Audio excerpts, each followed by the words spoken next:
قوم supreme court کی جانب دیکھ رہی ہے۔ شیخ رشید نے پھر الیکشن کی پیش گوئی کر دی، کہا اکتوبر یا نومبر میں الیکشن کرانے پڑیں گے۔ 30 اگست سے پہلے الیکشن کی تاریخ کا اعلان کر دیا جائے گا۔ تمام جماعتیں الیکشن کے لیے تیار ہیں۔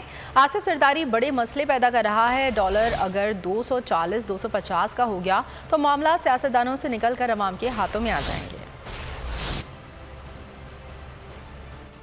اب سپریم کورٹ کی طرف دیکھ رہا ہے۔ اکتوبر نومبر میں الیکشن تو کرانے پڑیں گے۔ 30 اگست سے پہلے الیکشن کی ڈیٹ کا اعلان ہو جائے۔ بڑے مسئلے جو پیدا کر رہا ہے وہ آصف زرداری کر رہا ہے۔ ساری پارٹیاں مجھے الیکشن کے لیے راضی دکھائی دیتی۔ ڈالر اگر 240-50 پہ چلا گیا پھر تو بہت بڑا انتشار اور خلفشار اور معاملہ قوم کے ہاتھوں میں چلا جائے گا، سیاستدانوں کے ہاتھوں سے نکل جائے گا۔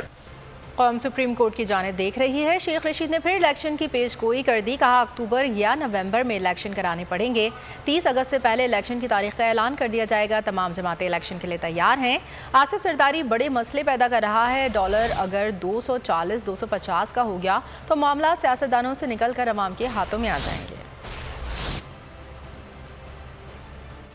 اب سپریم کورٹ کی طرف دیکھ رہا ہے۔ اکتوبر نومبر میں الیکشن تو کرانے پڑیں گے۔ 30 اگست سے پہلے الیکشن کی ڈیٹ کا اعلان ہو جائے۔ بڑے مسئلے جو پیدا کر رہا ہے وہ آصف زرداری کر رہا ہے۔ ساری پارٹیاں مجھے الیکشن کے لیے راضی دکھائی دیتی۔ ڈالر اگر 240-50 پہ چلا گیا پھر تو بہت بڑا انتشار اور خلفشار اور معاملہ قوم کے ہاتھوں میں چلا جائے گا، سیاستدانوں کے ہاتھوں سے نکل جائے گا۔ سبسکرائب کریں اور بیل دبائیں تاکہ کوئی خبر رہ نہ جائے۔